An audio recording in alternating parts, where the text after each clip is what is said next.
नमो तस्य भगवतो अरहतो सम्मा सम्बुद्धस्सु। नमो तस्य भगवतो अरहतो सम्मा सम्बुद्धस्सु। नमो तस्य भगवतो अरहतो सम्मा सम्बुद्धस्सु। नगर भ्रमण के दौरान तेज रथ चला करके सारथी रथ को नंदन वन की तरफ ले जा रहा था। वह नहीं चाहता था कि राजकुमार रास्ते में कोई ऐसा दृश्य देखें जो बहुत ही अप्रिय, जो मन को कचोटने वाला हो, दिल को ठेस पहुंचाने वाला हो। इसलिए सारथी बहुत तेजी से रथ चला रहा था, लेकिन रास्ते में ही राजकुमार सिद्धार्थ ने सारथी से रथ का वागडोर स्वयं संभाल लिया। अब वे उस उखड़ खाबड़ मार्ग पर रथ को चलाने लगे। इस मार्ग पर दिन दुखियों की आवाज थी, सड़क कच्ची थी, उखड़ खाबड़ था, सकरा था, और इस सड़क के किनारे बसे हुए गांव उन गरीब दीन दुखियों की थी जिनके पास रहने के लिए टूटी फूटी झोपड़ी थी। उनके तन पर, उनके शरीर पर फटे हुए वस्त्र थे। बहुत से लोग तो निवस्त्र थे।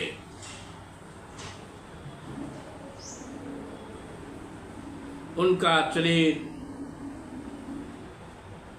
कृशकाय था, चेहरा निस्तेज था। ऐसे लोगों की दशा को देख करके राजकुमार सिद्धार्थ दुखित हो गए, द्रवित हो गए। तेज चलावत ताहि लख निज कर बाग समाय।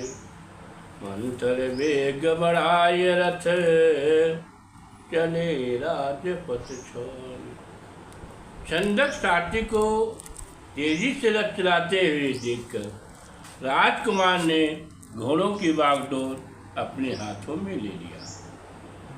वे रथ को धीरे धीरे चलाते हुए राजमार्ग को छोड़कर पगडंडी मार्ग पर चलने लगे। कर खाबड़ साकर खोरे उठत गिरत रथ लेते ओरे। घास पूछ के छापर छाए बिच बिच कहूँ खपरे बनाए। वहाँ की गलियाँ बहुत पतली सी चकरी थी तथा उखड़ खाबड़ थी। रथ बार बार ऊंचे नीचे उठता था, झुकता था, हिचकोले खाता था। गली के दोनों ओर घास फूस के घर थे, बीच बीच में कुछ कपड़ेल भी थे। इत उत कूड़न के बहुढेरा लागी रहे दुर्गंध विशेरा। ग्रम्य सुअर बहु कलम से भेजी निज रुचि खाद रहे तो खोजे। गलियों के किनारे कूड़ों के बहुत से ढेर लगे हुए थे, जिसमें से दुर्गंध आ रही थी। गंदगी खाने वाले सुअर वहाँ मंडरा रहे थे, लोट-पोट कर रहे थे। गंदगी का अंबार लगा हुआ था। संग लगे लघु सावक नाना, खोज रही कचुमुर गही दाना। बिच बिच जाम रही कुछ घाटा, जाहि चरहि रखल कंजर पासा। कूड़े के ढेर पर मुर्गियाँ अपने अपने चूजों के साथ दाने ढूंढ रही थी। सड़क किनारे लगी घासों को गधे खच्चर चल रहे थे। नीरव नयन बदन बदरंगा, जीन सीन पट बितयंगा। छीन कलेवर पेट खुलाए, खिन्न खरे जन दाँव बाए। गली के दोनों बिना तेज आंखों वाले, बदरंग चेहरे, दुर्बल व कमजोर शरीर वाले, पिचके पेट वाले, फटे मैले कुचले कपड़ों को पहने हुए नर नारी उन्हें देख रहे थे, निहार रहे थे, जिनके चेहरे पर उदासी साफ झलकती थी। द्रवित भयो मन तीन ही बिलोकी, बोले राज सुवन रथ रोकी। बसंत बसन विहीन विलस तनु सूखे, मनहु महीनन के भर भूखे। गरीब लोगों को देखकर राजकुमार का मन दया से द्रवित हो गया।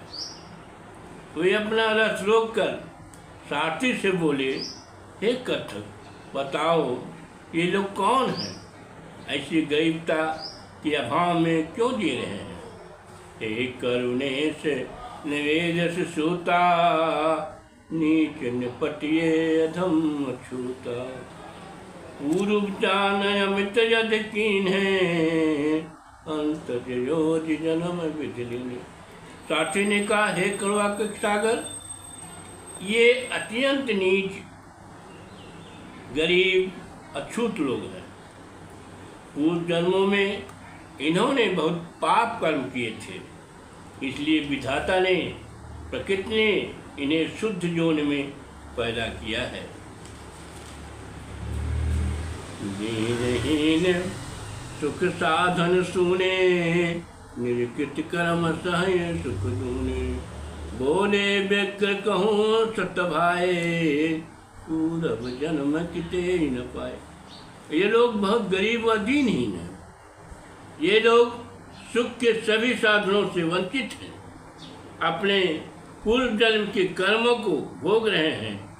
इस जन्म में इन्हें दूना दुख भुगतना पड़ रहा है। राजकुमार ने तब पूछा, सच बताओ, इन्होंने पूर्व जन्म कहाँ पाया है? तो यथ कीन कमल अपकाजू, जो ये फल भोग रहे अब आजू। कहरथ मान निपट में मूढ़ा, राउर प्रश्न गहन यत गूढ़ा।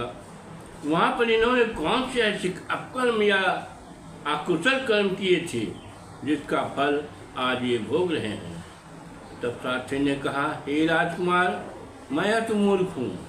आपके प्रश्न जो हैं वो जटिल और गंभीर हैं, गूढ़ हैं, इनका उत्तर मैं नहीं दे सकता। ले जन्म जब बुद्ध ही कोई, दे यथारथ उत्तर सोई। सो सुन बोल सके कछु नाही, करहि विचार विकल मन मोहि। हे राजकुमार, जब संसार में कोई बुद्ध अवतार लेंगे, तब वही इस गूढ़ प्रश्न का उत्तर दे सकेंगे। साथी का उत्तर सुनकर कुछ नहीं बोले, बल्कि स्वयं चिंतन मंथन में डूब गए। झम पित्त पलक कपाट दीर्घ, भये विचार विलीन। सांभर बूढ़ बुढ़ाए नहीं आन, पुनः मार्ग पाए नवीन। राजकुमार सिद्धार्थ अपनी आंखें बंद कर विचार करने लगे और उसमें मग्न हो गए कि संभल कर उन्होंने एक नए मार्ग दस की ओर बढ़ा दिया। नमस्कार।